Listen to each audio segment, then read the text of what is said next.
3 দিনের সময়সীমা নির্ধারণ করে দেওয়া হলো স্কুল শিক্ষা প্রশাসনকে।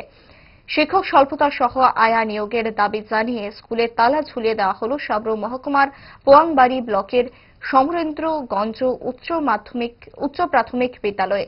দ্রুত সমস্যার সমাধান না হলে বৃহত্তর আন্দোলনের চেতাবনীও শোনানো হলো স্কুল শিক্ষা প্রশাসনকে।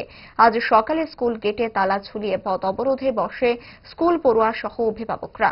অভিযোগ, সংশ্লিষ্ট স্কুল প্রশাসনকে অতীতেও সমস্যা নিয়ে বলা হয়েছিল, কিন্তু সমস্যার সমাধানে আন্তরিক ছিল না কর্তৃপক্ষ।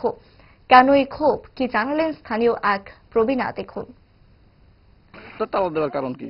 আজকে স্কুলটা তালা দেওয়ার কারণ আমাদের স্কুলে টিচার নাই। আমরা 4 জন টিচারের দরকার আছে, 2 জন টিচার।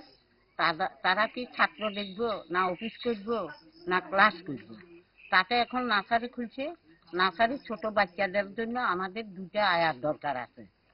এই আয়া না হলে ছোট বাচ্চারা মারা কি প্রত্যেকদিন আইতে পারবে না, প্রত্যেকদিন আইতে পারছে না।